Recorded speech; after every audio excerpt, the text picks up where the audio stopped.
Vamos a esperar un momento que los niños estén ya en su lugar.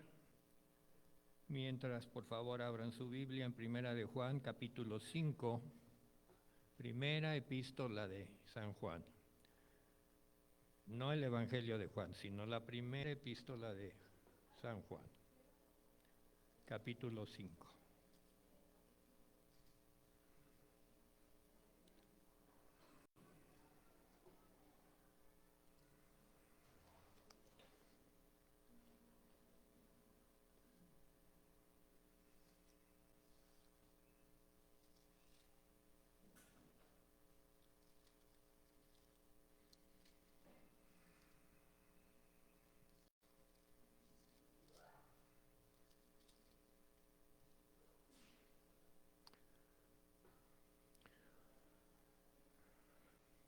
Iniciamos el servicio de hoy, 7 de enero de 2024,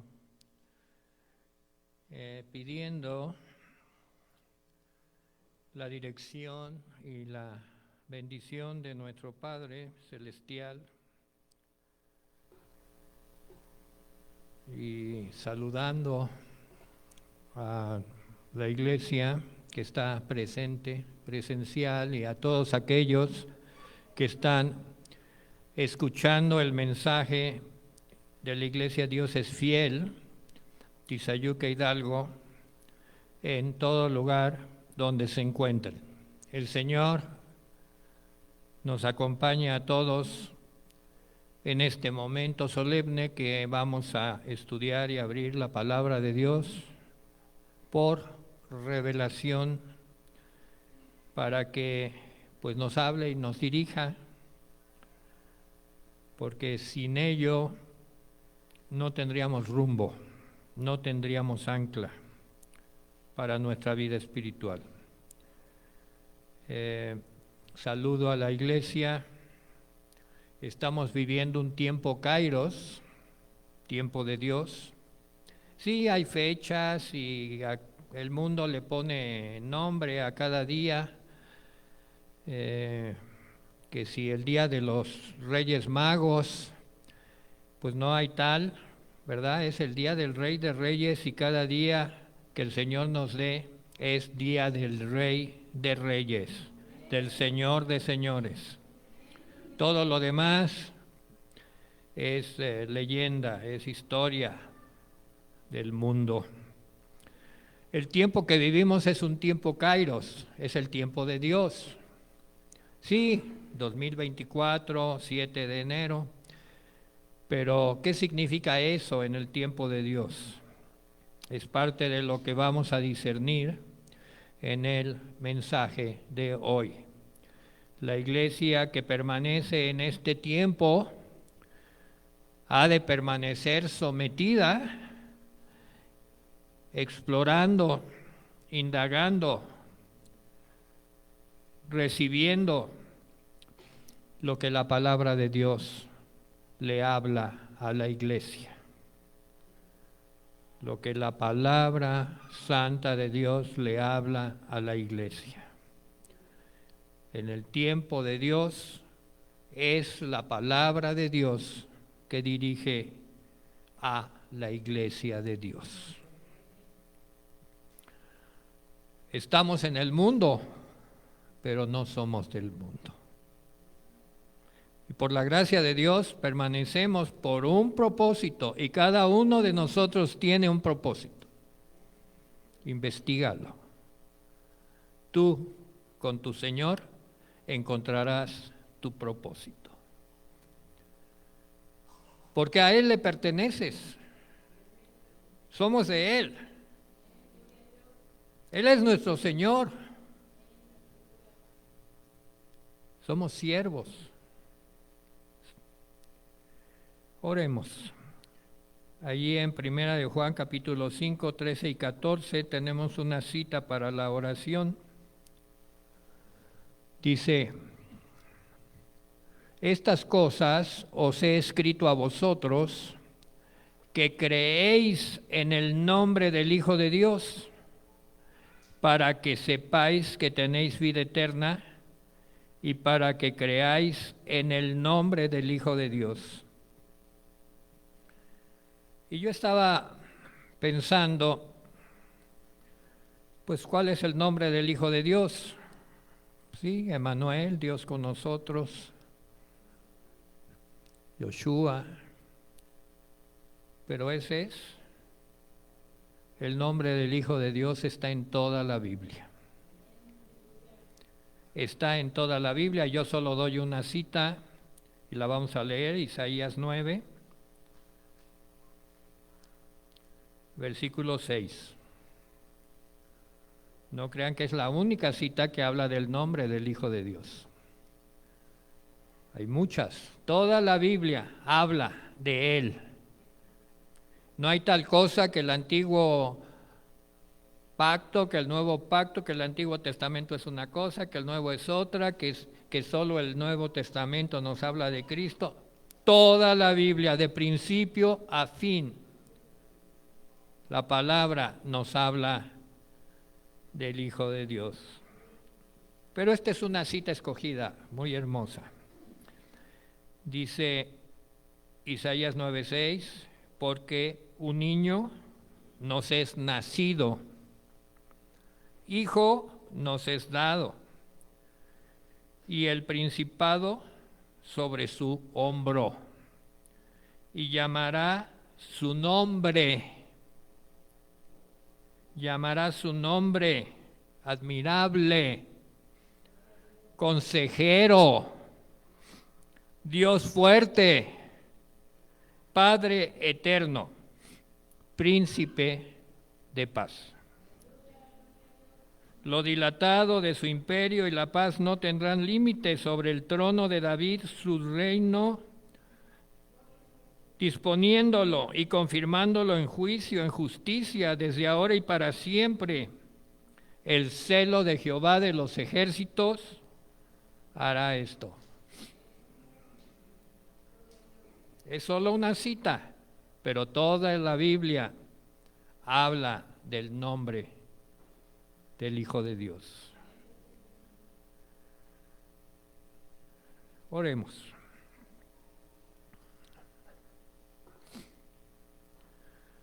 En base, Señor, a lo que dice 1 de Juan 5, 14, y esta es la confianza que tenemos en Él, que si pedimos alguna cosa conforme a su voluntad, Él nos oye. Y si sabemos que Él nos oye en cualquier cosa que pidamos, sabemos que tenemos las peticiones que le hayamos hecho. El versículo 15 está subordinado al 14, a la voluntad de Dios, conforme a su voluntad. Podemos pedir, pero pidamos conforme a su voluntad. ¿Y cómo sabemos la voluntad de Dios? Pues leamos la Biblia, empapémonos de la palabra de Dios, conozcámoslo más, y ese es nuestro llamado, esa es nuestra tarea. Para hoy, para mañana, para siempre, por la eternidad. Y miren lo que digo, por la eternidad.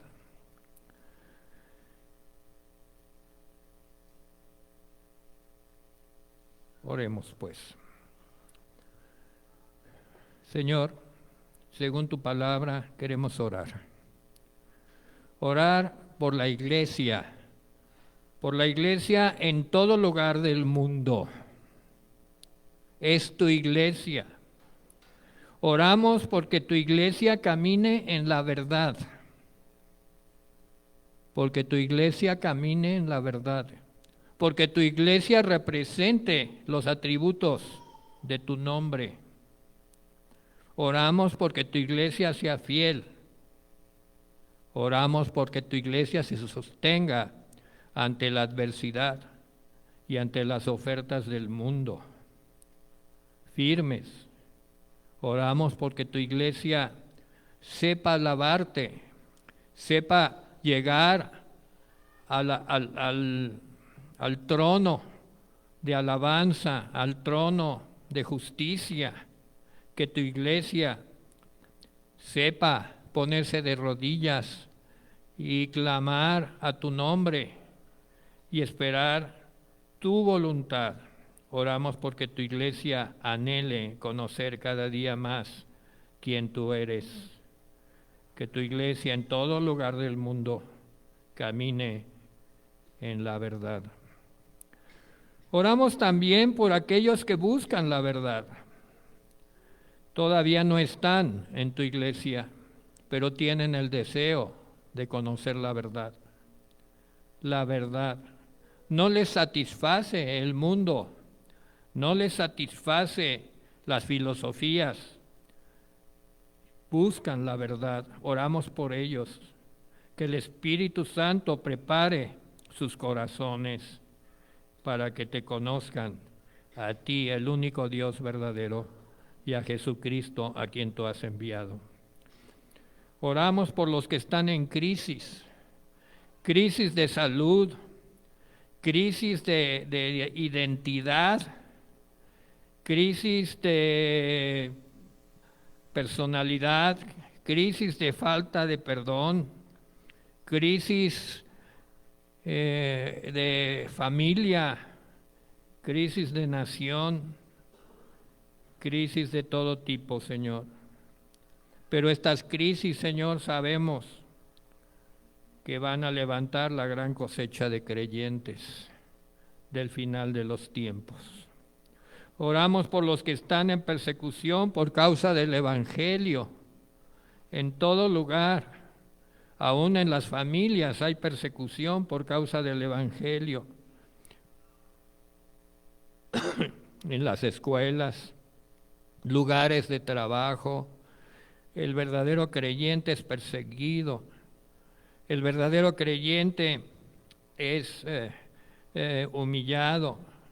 Pero Señor, tu palabra dice que, pues, bienaventurados aquellos que son perseguidos por causa del Evangelio.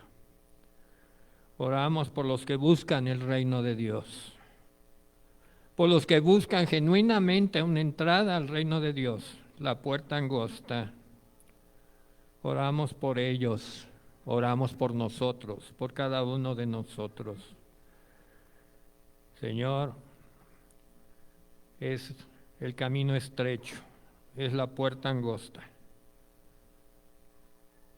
y hay que transitarla. Oramos por los niños y las niñas. Ellos están empezando en la vida, Señor, pero el mundo quiere contaminarlos, el mundo los reclama para hacer los suyos. Señor, que tus ángeles que acampan alrededor de ellos los defiendan, los preserven de maldad, los preserven del malo, del pervertido, del engañador, de cualquier naturaleza, Señor.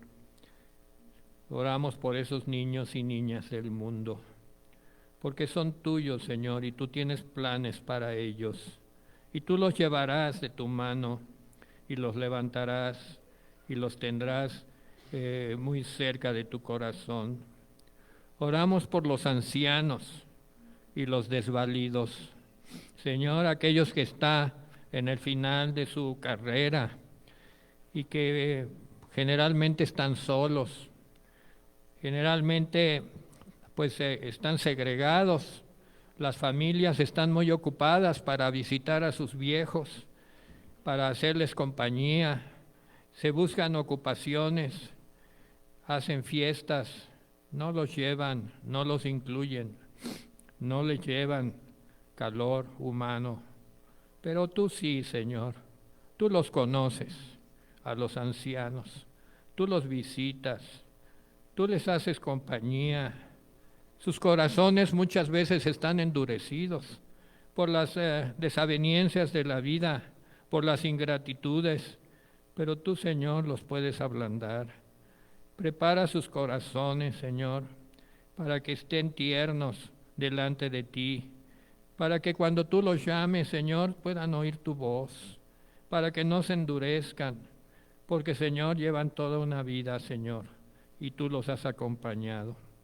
Y los desvalidos que tienen un impedimento físico, que no pueden venir a un culto, porque pues no pueden llegar, nadie los trae. Señor, haz, Señor, que pues aquí tu iglesia vaya por inválidos y los traigan al culto. Es ciertamente trabajoso, pero para eso estamos, Señor, para traer a los inválidos, a los que no pueden llegar. Señor, tú fuiste ahí donde estaban, a donde estaban los inválidos, en esa fuente de salud que iban a ver si eran sanados, y solo uno se sanaba de vez en cuando. Señor, tú estás dispuesto, Señor, a tocar sus vidas, Señor, pero necesitas que vayan amigos a traerlos a los pies de Jesús.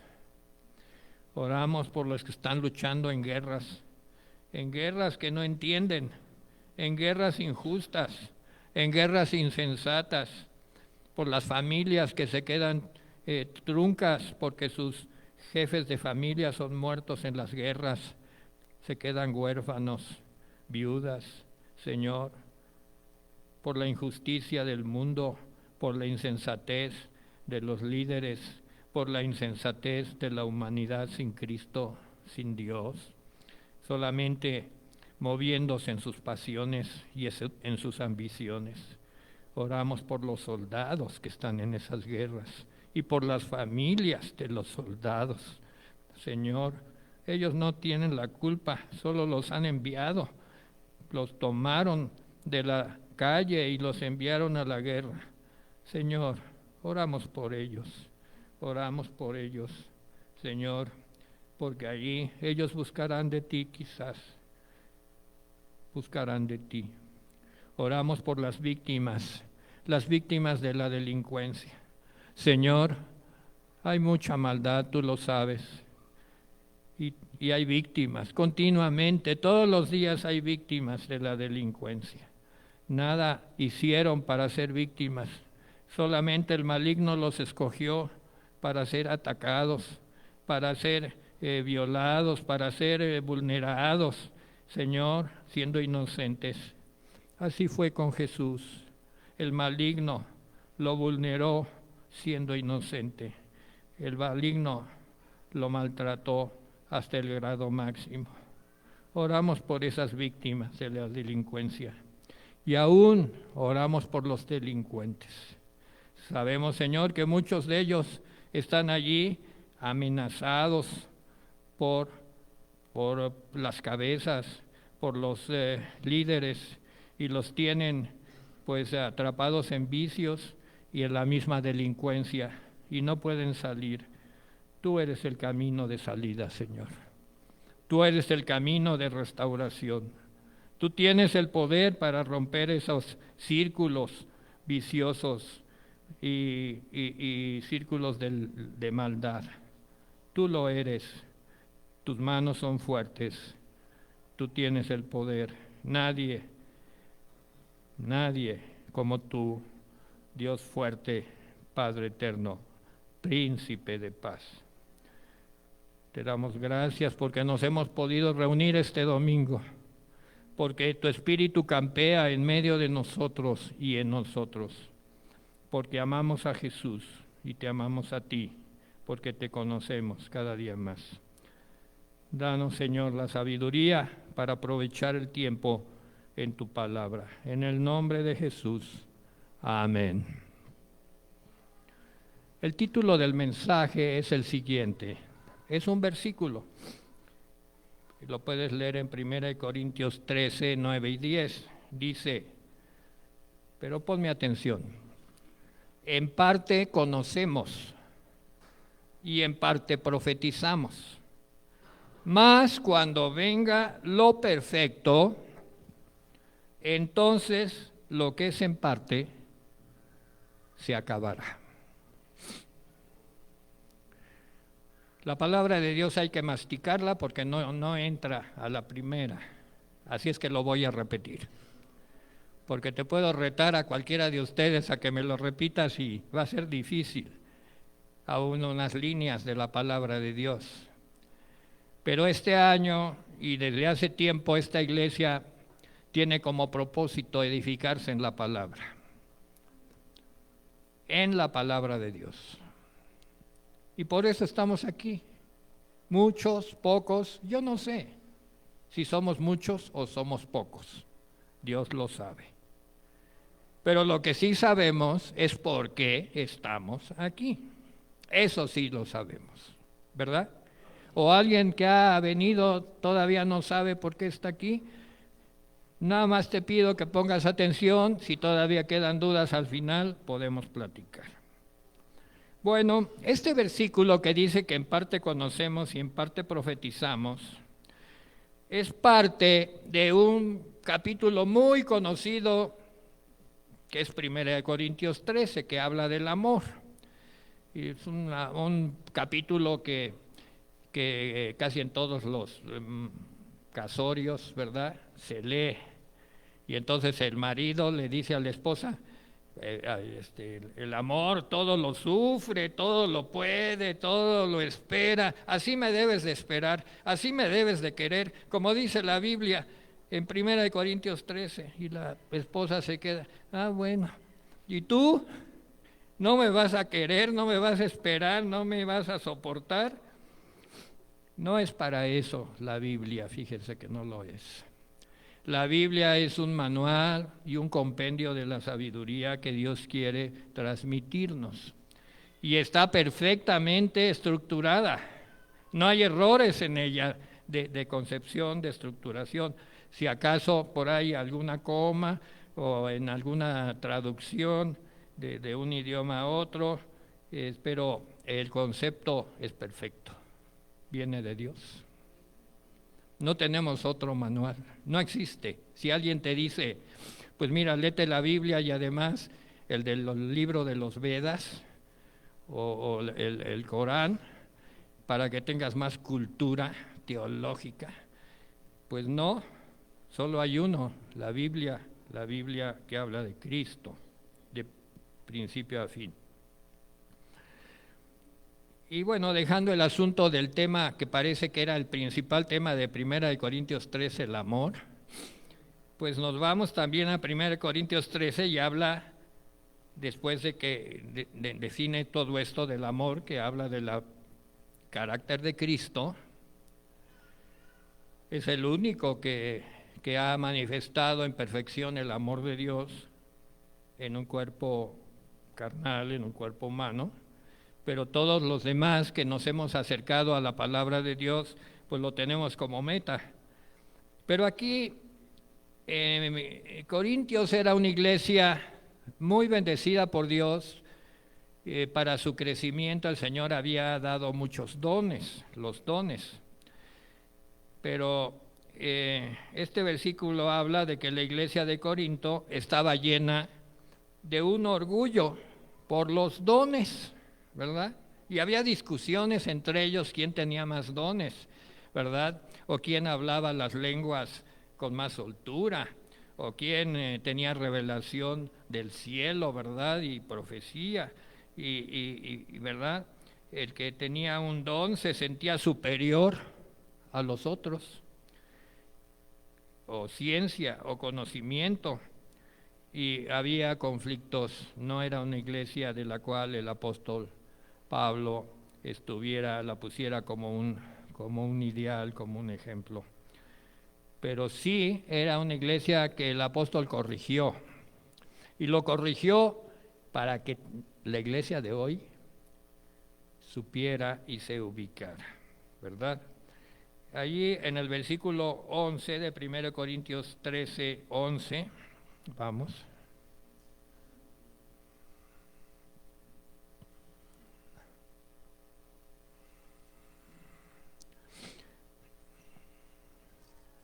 Dice, 1 Corintios 13, del 11 al 13. Ay, estoy en segunda.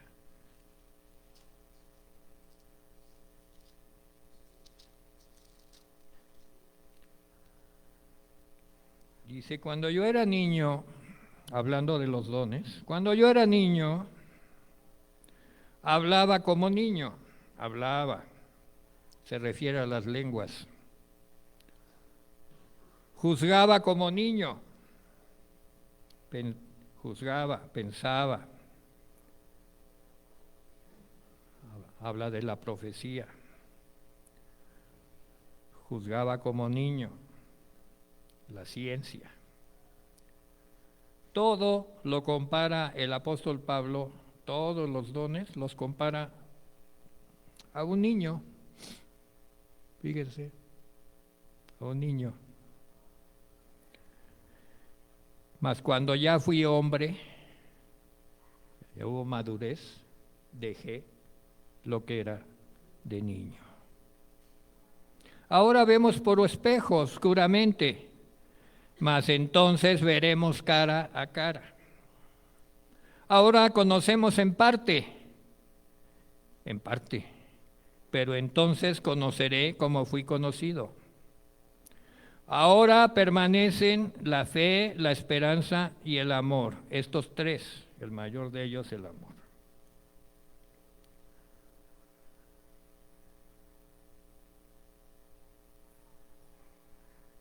¿En qué punto estamos del Kairos de Dios? ¿Estamos como en el tiempo de los Corintios, de la iglesia de Corintios, disputando por los dones? Posiblemente sí, en algunos casos. Que yo tengo más dones que tú, que aquí en mi iglesia hay revelación y se para por allí alguien y dice, ay, Dios me está hablando, así es que escúchenme. O, no sé, diferentes manifestaciones extraordinarias. Pero dice que todo eso pues era como darle a los niños algo. Ahora con los juguetes, ¿verdad? Me ha tocado ver a los niños que están jugando con su juguete y el papá es a mediodía del Día de Reyes y ya el niño se cansó del juguete. Resulta que el papá se la pasó, la mamá allí yendo por los juguetes y el niño ya no quiere el juguete. ¿Les ha pasado? No le gustó, quería otro de otra marca, ya no le gustó el que tiene y anda viendo el del vecino. ¿Será que la iglesia está así? Ya no le gustaron los dones que hay, entonces anda copiando dones de la iglesia vecina. ¿Seremos niños? Posiblemente. Todo lo compara a un niño, pero dice que todo eso desaparecerá. Sin embargo, habla también al final, dice, ¿qué es lo que permanece? Ahora sí, a ver, orejitas, ¿qué es lo que permanece? Versículo 13. 1 Corintios 13:13, curiosamente es el versículo más importante de todo el capítulo. 1 Corintios, ¿qué? 13:13. Ahora permanecen la fe, la esperanza y el amor. Hasta ahí lo dejo. Todos tienen la misma importancia, porque los tres permanecen. Ya el escritor aquí creo que le agregó el mayor de estos es el amor. Y sí tiene cierta razón, como la palabra de Dios lo dice, pero la fe y la esperanza no son secundarios, están en el mismo nivel. Y déjenme decirles una cosa, ¿por qué son importantes? ¿Por qué el 1 Corintios 13:13 es importante? Porque es lo único que permanece. Lo demás se acabará. Y se está acabando, hermanos. Se está acabando. Déjenme decirle, yo soy un anciano, no solo de días, sino de experiencia. Y he visto y vivido iglesias de todos tipos. Créanme, ¿para qué les platico? Pero se está acabando, se ha acabado. Algunas iglesias lo hacen durar todo esto de los dones. ¿Por qué? Pues porque así se usa en la iglesia, porque La iglesia siempre ha sido así, vamos a bailar y a danzar toda la noche dando vueltas, porque así se hizo desde que la iglesia se fundó, hemos dado vueltas y danzado en las veladas de oración y no lo vamos a dejar de hacer, pero ya nadie entiende por qué lo hacen, pero lo están haciendo. Eso ya se acabó. Era cuando éramos niños. ¿Qué es lo que permanece? La fe, la esperanza y el amor. Miren, y me dirán, bueno, pues es que eso va a permanecer y va a perdurar eternamente. No, hermano, pero ¿cómo? Pues cuando venga Cristo ya no necesitaremos fe, esperanza y amor. Déjame decirte. Pero antes de que te aclare yo si permanecen o no, te voy a dar un ejemplo de qué pasó con lo que se acaba. Los constructores y promotores del templo de Jerusalén de la época de Jesús eran grandes arquitectos y artesanos y religiosos y reyes poderosos, y construyeron una de las edificaciones más hermosas que jamás se han construido. Realmente el templo de Jerusalén de la época de Jesús era soberbio, casi comparable al que construyó Salomón. No eran iguales, pero en grandeza lo era. Y tan bonito era el templo que se enamoraron del templo. Amaban al templo, las paredes del templo, los grabados del templo, los dibujos del templo, los vitrales del templo, el lugar de las ofrendas, el lugar, cada lugar tenía su gloria. Y cuando vino Jesús y entró al templo, no lo reconocieron. Cuando vino lo perfecto, no reconocieron lo perfecto, estaban enamorados del templo. Así pasa con los dones. Si estás enamorado de los dones, cuando venga Jesús no lo vas a reconocer, porque tú estás en tus dones. Te encantan los dones, te fascinan los dones. No digo que tú en especial, pero suele suceder. Qué desgracia, qué desgracia. El Señor manda su palabra para librarnos de ataduras, de situaciones en que por alguna razón hemos sido atrapados. Ahora sí voy a decir por qué la fe, la esperanza y el amor van a prevalecer por la eternidad. Según mi entendimiento, por favor, yo soy limitado y la Biblia lo dice, pero me parece que en la eternidad la fe va a permanecer por la simple razón de que en la eternidad con Dios no seremos propietarios de nada, ¿o sí? ¿Te parece? Hay por ahí, el Señor dice, voy a preparar lugar para vosotros, pero ya el Consejo Popular dijo, yo ya tengo mi casa en el cielo. No dijo eso Jesús, ¿o lo dijo pastor? Dijo que Él iba a preparar lugar para nosotros. Me iré otra vez y volveré a mí mismo, y donde yo esté, vosotros también estéis. ¿Tendrás tu casita en el cielo? ¡No! ¿Tendrás tu ropita en el cielo? ¡No! ¿Llevarás contigo a tu familia al cielo? ¡No! Cada uno se va por su lado. Por eso predícales aquí. Predícales aquí. allá. Y como no tendremos nada en el cielo propio, pues necesitamos fe para vivir el cielo.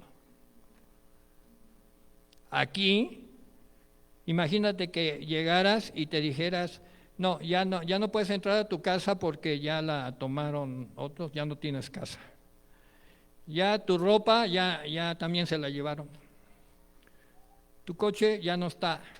Y llegas del culto y dices, no tengo nada, se llevaron todo. Caes en desesperación, vienes a que el pastor ore por ti.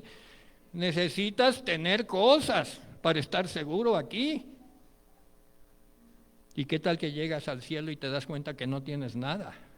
Ni a tu familia, ni al pastor, no sé si lo encuentres allá en algún momento. Habrá tantos pastores, ¿verdad? Que de aquí a que los recorras todos. Allá necesitas fe. Necesitas fe para dar ese paso final. Todavía nadie se ha ido y regresado. Cristo sí. Hay muchos que dicen que ya se murieron y regresaron. Me decía el pastor que hay predicadores que resucitan muertos. Pues a ver que entrevisten al muerto, a ver cómo le fue. Nadie. Se necesita fe para entrar en el reino. Porque nada propio tienes.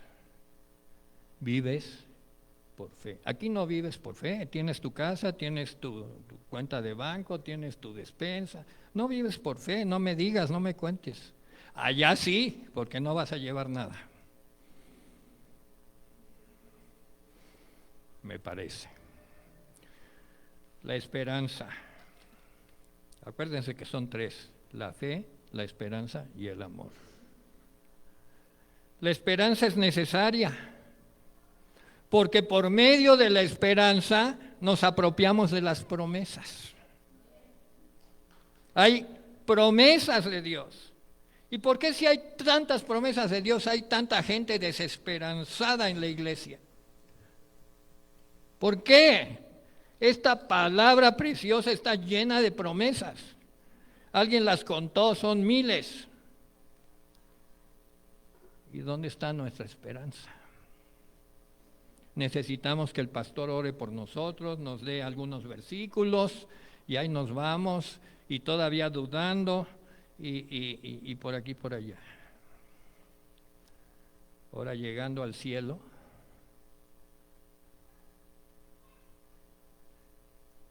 que habrá una tour para que nos lleve a conocer el mar de cristal, las calles de oro, las puertas de perlas, no lo sé. Al Dios Todopoderoso, los querubines, no lo sé, pero seguro que necesitas la esperanza de las promesas para abrirte paso en aquello que Cristo ganó para ti. La esperanza es eterna. ¿Y el amor? Pues el amor es la fuerza que lo mueve todo, porque Dios es amor. Por siempre estarás en un ambiente de amor, por siempre. Y ahora yo te pregunto y me pregunto, ¿qué tanto lo amas? ¿O todavía estás en el proceso de que te amas más a ti mismo? Que si tienes que escoger entre tus hijos y el Señor, pues tienes dudas, porque ay, cómo los amas a tus hijos, les has entregado tu vida.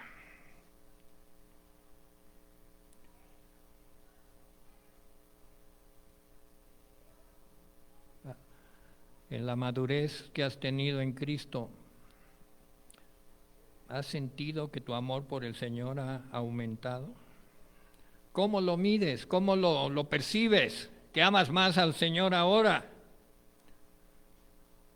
Te diré algo, el que no tiene amor no puede recibir amor.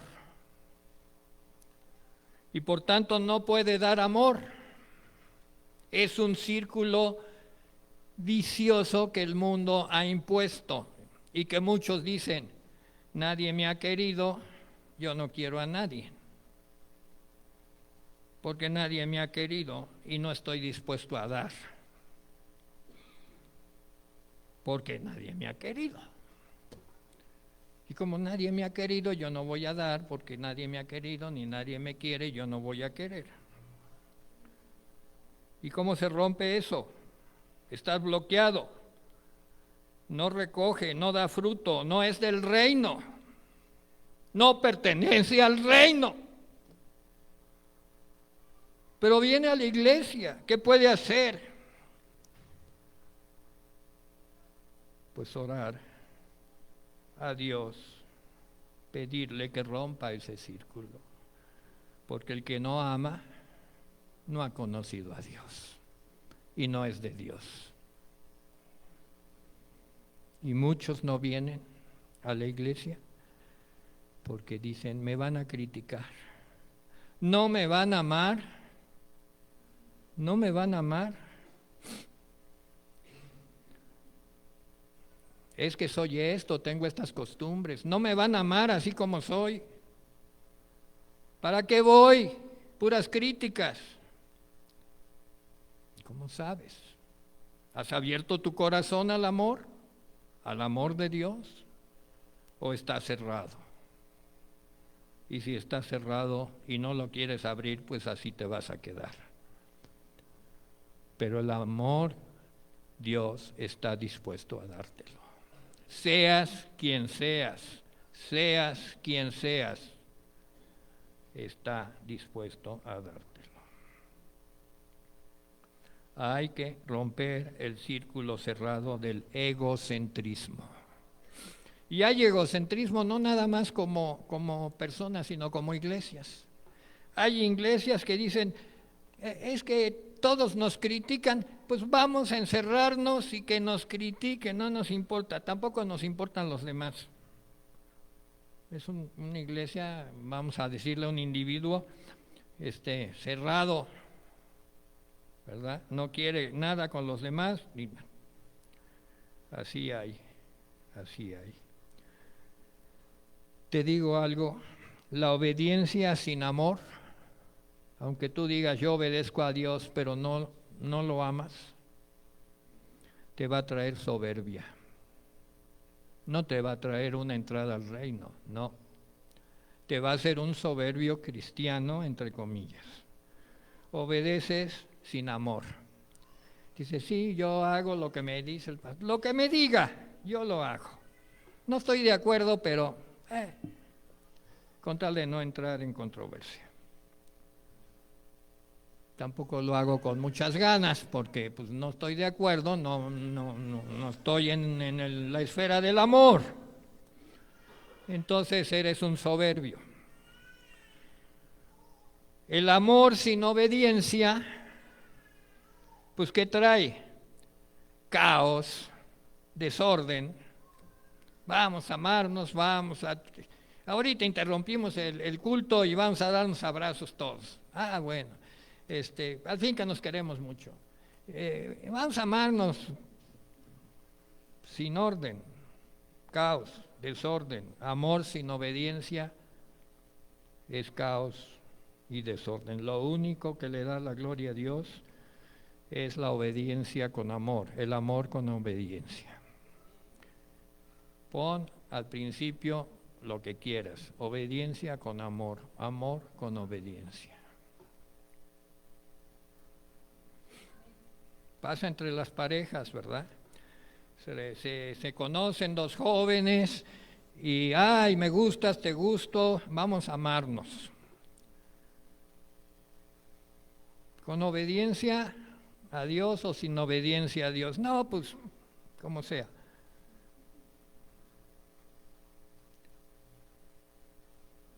No es de Dios. Amor con obediencia, obediencia con amor.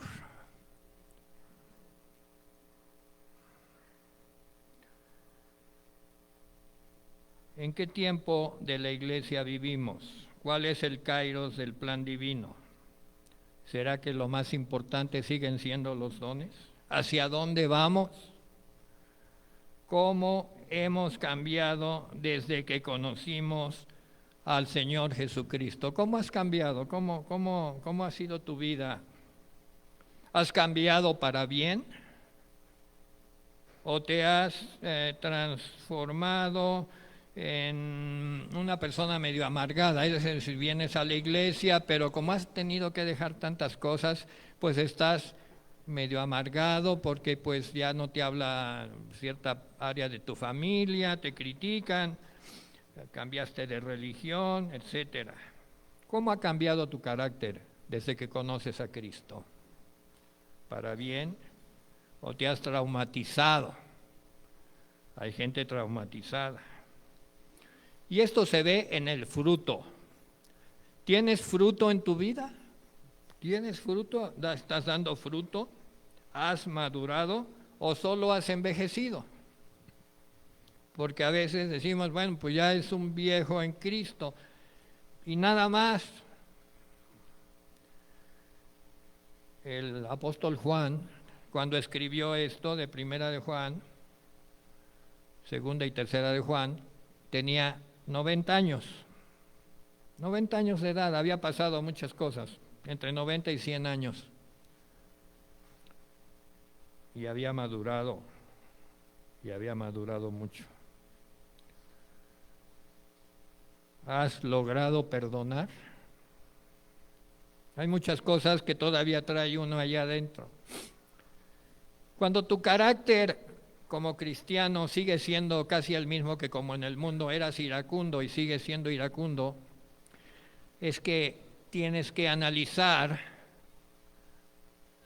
por qué eres iracundo. Pues es que de niño te golpearon o te gritaban o no sé, no soy psicólogo. Te formaste iracundo, herencias. ¿Ha cambiado tu carácter? Analízate. ¿O solo has envejecido? ¿Has logrado perdonar? ¿Has logrado perdonarte a ti mismo? El Señor escucha, pero tienes que hablar con Él. Tienes que aprender a escuchar la voz del Señor. Pero el que quiere escuchar la voz del Señor tiene que estar dispuesto a obedecerle. Si no, pues mejor sigue. Hay mucha gente que pues, miren, un estudio de la fe dice lo siguiente: la fe errónea es pretender cambiar el corazón de Dios, movilizando nuestros esfuerzos para lograr lo que deseamos. Voy de nuevo. La fe errónea es pretender cambiar el corazón de Dios, movilizando nuestros esfuerzos para conseguir lo que deseamos. O sea, dices, si yo me pongo a orar, voy a conseguir que el Señor me cambie, no sé, lo que yo quiero. Estás obsesivamente pidiéndole algo que tú quieres. Estás movilizando toda tu capacidad para que el Señor mueva su voluntad y te diga, bueno, porque y usas todo tipo de ejemplos, ¿verdad? Dice el de la viuda que iba con aquel a pedir hasta que lo cansó, dice, y entonces ya le di lo que pedía. Y dices, pues como esa viuda yo voy a hacer. Pero le estás pidiendo a Dios algo que no está en la voluntad de Dios. ¿Qué vas a cambiar el corazón de Dios?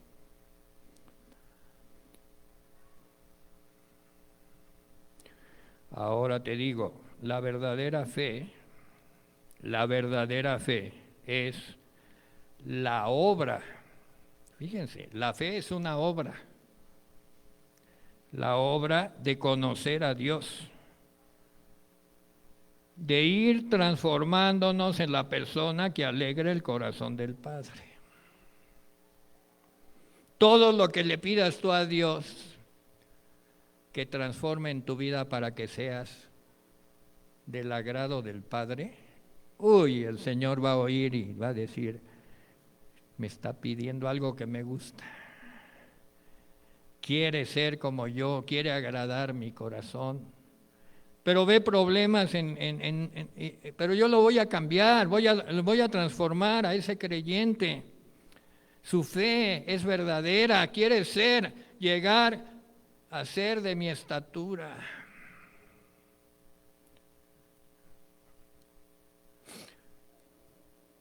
Pero la mayor parte de la gente lo que viene con el Señor es, Señor, cambia a mi esposo, cambia a mi hijo, cambia a mi vecino, me molesta, no me gusta, cámbialo, Señor.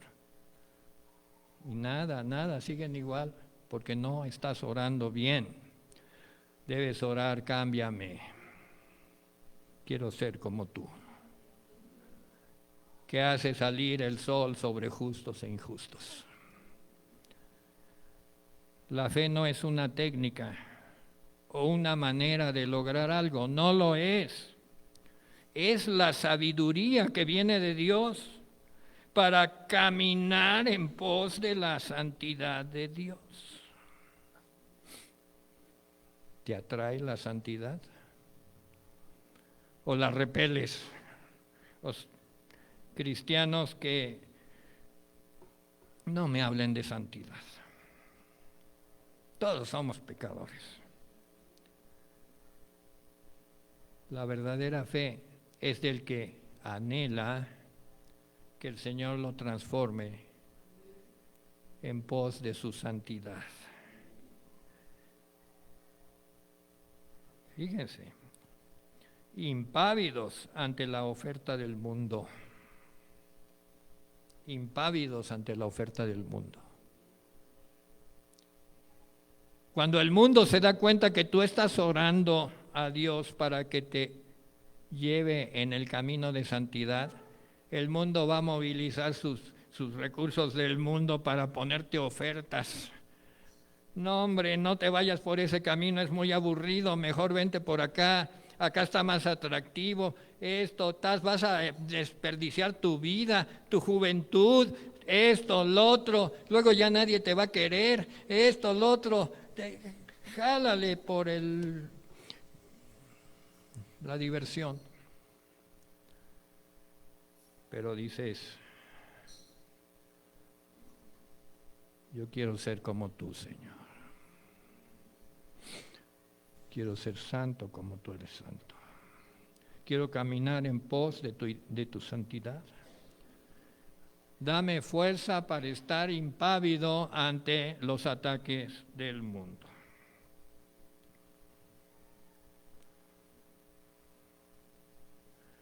Caminemos con Jesús.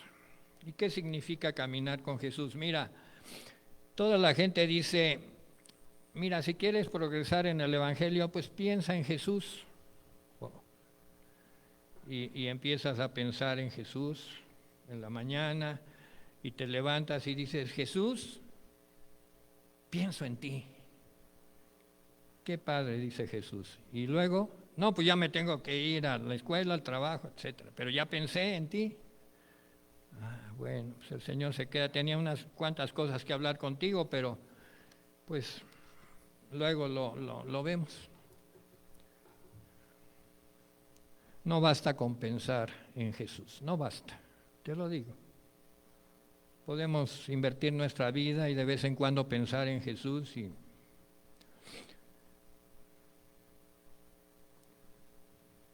te voy a poner un ejemplo, vamos a estudiar un ejemplo y después pues ya buscaremos que sigue. Lucas 24:32.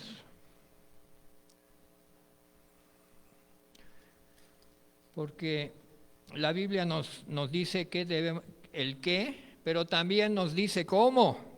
Mucha gente dice, es que tú me estás pidiendo cosas que a lo mejor ni están en la Biblia. No, sí están. Y en la Biblia te dice cómo llegar, pero necesita que tú te apliques. Lucas 24, 32. Vamos a 32. Dice, estos son 2 discípulos de Jesús. Fíjense, discípulos de Jesús, no de los apóstoles. Eran discípulos. Habían andado a veces con Jesús. Habían andado. Lo habían visto. Lo conocían, así como dices tú, yo conozco a Jesús. Más o menos eran cristianos promedio. Y resulta que Jesús lo llevan a la cruz. Muere. Y ahí se quedaron estos discípulos en la muerte de Jesús y se fueron a su pueblo. Iban tristes, iban traumados, deprimidos. Y dice,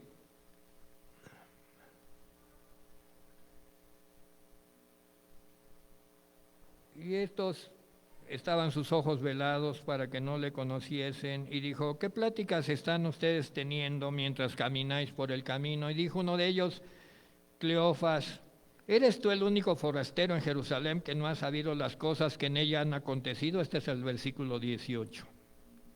Entonces él les dijo, ¿qué cosas? Pues de Jesús Nazareno, que fue varón, profeta, poderoso en obra, en palabra, delante de Dios y de todo el pueblo. Y cómo le entregaron los principales sacerdotes y nuestros gobernantes a sentencia de muerte y le crucificaron. Y él nada más escuchando. Pero nosotros esperamos que él era el que había de redimir a Israel. Y ahora, además de todo esto, hoy es el 3er día que esto ha acontecido. También nos han asombrado unas mujeres, las que antes del día fueron al sepulcro. Como no hallaron su cuerpo, vinieron diciendo que también habían visto visión de ángeles, quienes dijeron que él vive, que había resucitado. Y fueron algunos de los nuestros al sepulcro y hallaron así como las mujeres habían dicho, pero a él no le vieron. Entonces él les dijo, oh insensatos y tardos de corazón para creer todo lo que los profetas han dicho. ¿No era necesario que el Cristo padeciera entre estas cosas y que entrara en su gloria? Y comenzando desde Moisés y siguiendo por todos los profetas, les declaraba en todas las escrituras lo que de él decían. ¿Dónde encontramos a Jesús? En las escrituras. La mayor parte de nosotros, déjenme decirles, hemos caído en el error de fabricar nuestro propio Jesús. Y si hacemos una entrevista y cómo es Jesús, cada quien va a opinar diferente de cómo y quién es Jesús. Jesús les pudo haber dicho, mírenme a mí, aquí estoy, soy yo. Pero no les dijo eso, les abrió las escrituras. El mismo Jesús, para hablar de Jesús, les abrió las escrituras desde Moisés. Y de que cómo era necesario que todo eso hubiera sucedido. ¿Dónde vamos a encontrar al verdadero Jesús? ¿Dónde lo vamos a encontrar? En las escrituras, amados hermanos. Mientras más leas las escrituras, cada palabra va a significar más y te va a abrir más los ojos de quién es Jesús y de quién es el Señor. Es muy difícil cuando decimos, vamos a conocer a Jesús, pues a ver, dame tu versión y damos la versión y al siguiente domingo muy pocos abrieron la Biblia, muy pocos leyeron, quieren que nuevamente estar con Jesús que les abra las Escrituras. Ábrelas tú para encontrar a Jesús. Y vas a ver qué valor le vas a dar a tus lecturas. Encuentras una palabra que sientes que Jesús te está hablando y es la palabra que Dios te está dando a ti. Y te vas a sentir unido a Dios. Dios te está comunicando. Y así se pasaron el tiempo y se fueron a cenar. Jesús se iba a seguir de largo y le dijeron, todavía no lo identificaban. Les abrió las Escrituras, les abrió de Jesús, pero seguían con los ojos velados. La iglesia puede estar así, con los ojos velados. Y tiene enfrente a Jesús, pero los ojos están velados. Pero aquí estamos llamados los siervos que subimos a este honroso lugar a quitar el velo. A quitar el velo que tiene la iglesia.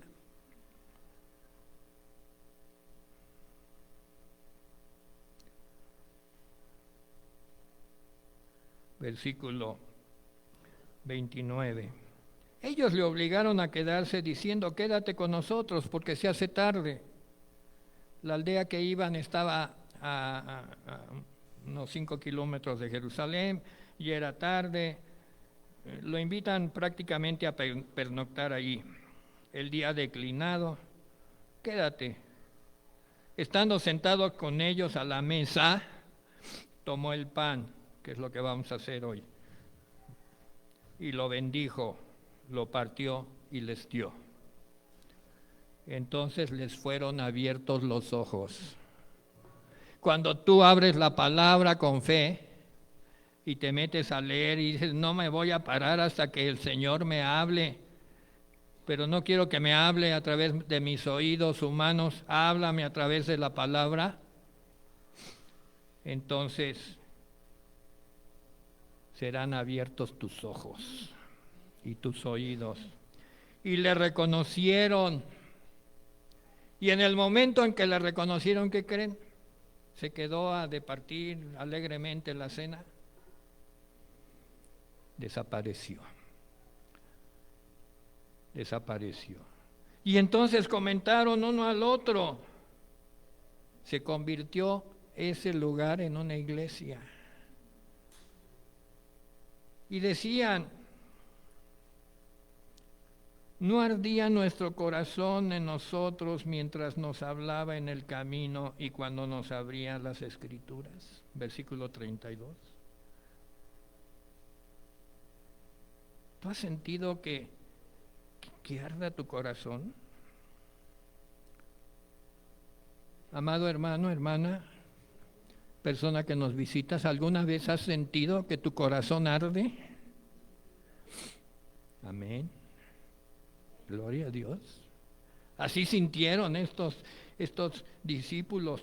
Fíjense, conocían a Jesús en persona, habían andado con Él en su ministerio, caminaron con Él un camino de 5 kilómetros. Y hasta entonces dijeron, ardió nuestro corazón cuando Él les abrió las Escrituras. Que tu corazón arda cuando abres las Escrituras.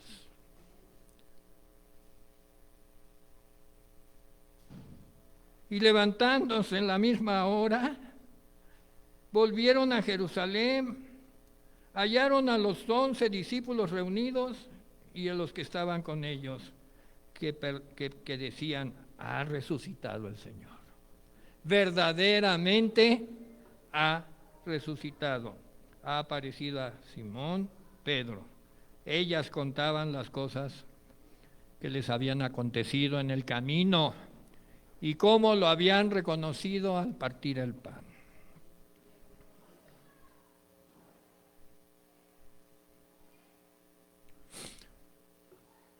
Es en ese momento que arde tu corazón, que tú te vas a ver a ti mismo tal como eres. Y que vas a ver la necesidad de ser transformado. Y que el único que te puede transformar por más que te apliques, no has podido. Es el Señor. Va a cambiar tu carácter. Te va a hacer como Él. Te va a hacer como Él. Yo te reto a que hagas este ejercicio. Un día tú, en un atardecer que no esté muy nublado y que tengas tiempo, pídele tiempo al Señor, saca una silla, vente acá, o donde tú quieras, y ponte a ver cómo empieza el atardecer. Y vas a ver que el cielo se llena de colores. Si tú estás viendo un atardecer, el color del cielo va cambiando. Va cambiando, va cambiando. Y vas a ver colores que decías, no creías que existieran. Dios hace unas mezclas maravillosas de colores en el cielo. Y lo vas a ver. Luego ya se mete el sol, la oscuridad. Se hace oscuro y ves las estrellas. Y las estrellas se ven más intensas, más intensas. Y si te llevas una buena chamarra, una cobija, estás viendo las estrellas. Y allí estás, ves que se mueven, hay movimiento en el cielo. Es un espectáculo maravilloso. Sin embargo, todavía no has visto lo mejor. Ya casi estás a punto de, mejor me voy a dormir, cuando dice Segunda de Pedro, capítulo 1,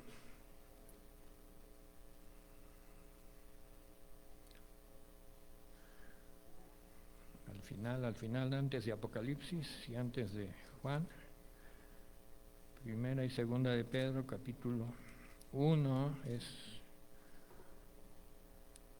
del 19 al 21, dice, tenemos también, Segunda de Pedro, capítulo 1, versículo 19, tenemos también la palabra profética más segura, a la cual hacéis bien en estar atentos, como a una antorcha que alumbra en lugar oscuro. Es el tiempo que estamos viviendo.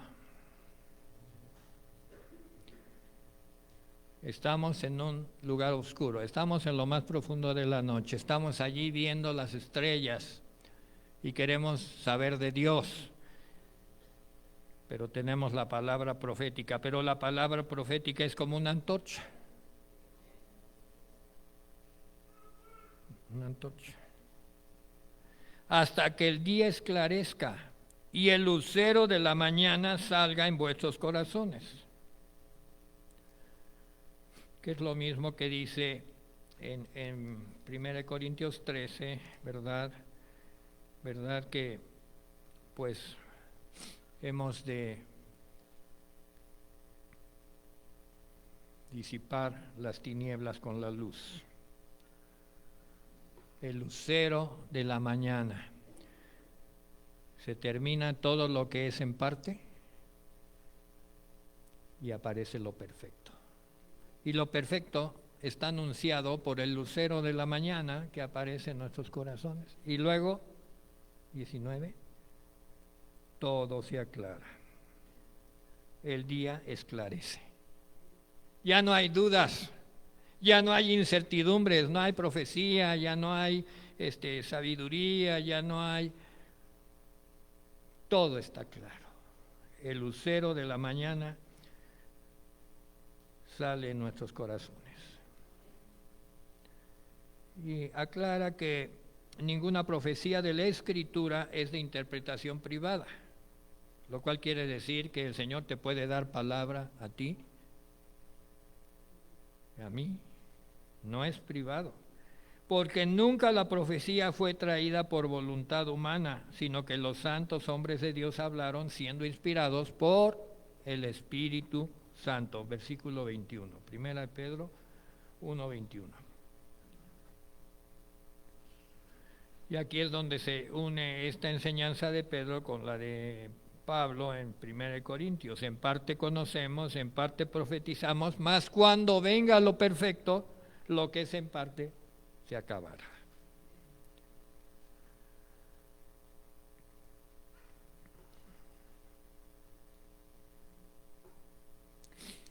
Vamos a detener aquí la enseñanza y orar por la cena del Señor. Para la cena del Señor yo les aclaro algo muy importante, que tiene que ver con la enseñanza, todo está ligado.